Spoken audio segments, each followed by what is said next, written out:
Let's say about Drew to take that line drive, and I think you retired the last 8 batters you faced after that. Yeah, he's just a tough kid. I mean, the football background I think helped him out a little bit there, but kind of ugly flashbacks to the Elander thing last year. Just luckily, I think it got him right in the thigh, which, again, I don't know if that's the best spot or the worst spot, but it didn't get him in the kneecap. But tough kid, and he was going to stand there and do his thing. I just thought he was really good again today. Didn't seem like he was super crisp with some of the walks and kind of some line drives right at guys. Just how was he able to battle through that and still be efficient with his outing? Yeah, I think. I mean, again, guys are gonna run into pitches where Sammy just throws too many strikes. I mean, the odds are in their favor, and their approach all weekend is they were swinging nonstop. I mean, from the first pitch of the game and every game. So he's working on a cutter to get guys kind of off that a little bit more. You guys saw that today. I think it's going to be a weapon, and Frank taught him that like 2 weeks ago. So it's been pretty good. But again, we got to play defense behind him. But that's what Sundays are about. Guys are going to swing the bat. The teams are a little more familiar with each other, and he's the perfect guy for us on Sundays.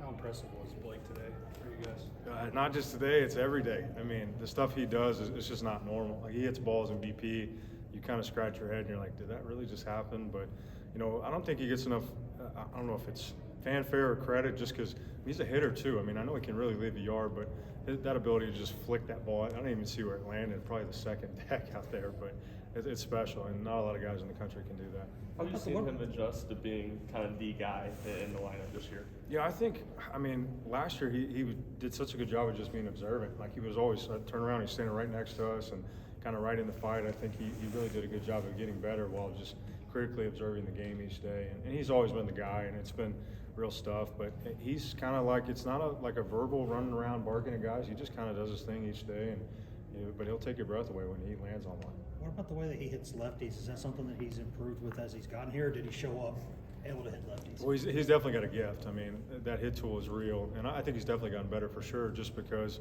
the way we recruit, we have a lot of left-handed pitchers on staff. So, again, I know we're going to run into a lot of lefties this year just because of how many lefties we have, but I think just getting those ABs under his belt and seeing the different slots and different breaking balls has helped him for sure.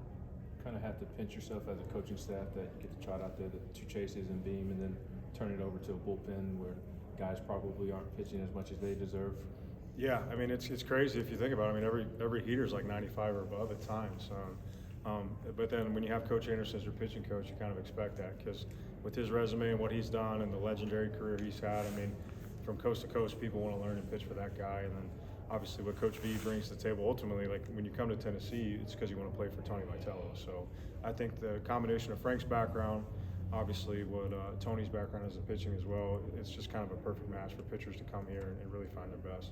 How impressive was what Bryce did to get out of that jam when he came in? It was good. I mean, that lefty did a good job as a freshman, taking good hacks and staying on pitches. And through the wipeout pitch is the breaking ball. I mean, statistically, it's a 2,900 spin rate breaking ball. It's analytically a really, really good pitch. And he spiked the one, but just kept throwing strikes and challenged City. That's what you want, because with Coach A's pitching staff, our guys are going to throw strikes. So I thought he did a really good job of not giving in and just staying in attack mode to get him out of there. Second start for Inslee in center. Just kind of what have you seen from him so far this season? Yeah, I mean, we're just trying to, again, with all the lefties that kept running at us, we wanted to try to balance the lineup a little bit better. And he's traditionally probably more of a corner outfielder, but he made a couple plays in the Fall World Series and some other things where he can run it down out there. And just a tough physical kid, just like Beam, another Tennessee kid with a football background. So, he's got some pop. And again, we're just trying to shuffle those guys out there. I told him post game, it's like, offensively, who's going to win a job? Because that's kind of, we're getting closer each day to SEC play, and it's up to those guys to create their own future out there. Who do you feel like is y'all's best defensive center fielder? Put me on the spot with that one. I think, again, it doesn't really matter who's the best, I guess, if that makes sense. I mean, I think we trust a lot of guys out there. So, I think getting guys reps in all 3 spots is important. I know Coach Vitello, when he does the lineups and the scrimmages, guys will play one in left, one in center, one in right. So creating that versatility for all the guys, I think, allows us where it doesn't have to be, hey, you're the center fielder. I think our guys take pride in being able to play all 3. What do you like about Moore hitting second in the order? Yeah, he's just explosive. I mean, he's not like maybe a traditional guy where you're going to bunt him or hit and run, but I know at some of the other spots we've been, and even in Major League Baseball times, sometimes the best guys getting thrown in the 2-hole. So, again, he can do damage. He'll stay on pitches. I mean, that boy hit the right center today. It was scorched. I don't know what the exit velo was, but, he's got to stay on breaking balls a little bit better, and that's something he's been working on, and he'll continue to get better at it for sure. 2 more. Gosh, might be a better question for Frank, but with all those arms that you got to manage there as a coaching staff, how difficult are some of those conversations with guys where you have to say, like, listen, man, you maybe should be getting more run, but that's just not how it is right now. Right. I mean, there's some guys that even haven't pitched yet that have good stuff on the staff. So I think it's a delicate balance. It's going to be the rest of the year.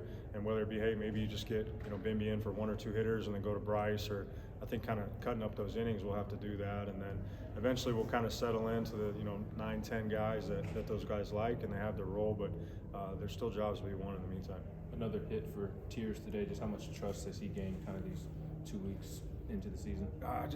He hit so much in high school. He's always hit, I think he hit 350 in the fall last year, but I mean, you guys remember we had a special group offensively last year, so we didn't want him to get pinched, kind of similar to the pitching situation this year. So it's explosive. I mean, he's up with Burke and Miller with distance and exit velocity, which is not always king, but I know his first AB basically came on a changeup, which he swung through him nonstop when he was a pup, and I think that's what he laced down the right field line today. So having a little bit more feel, but it's explosive and real power in there. Thank you, Coach. Appreciate it.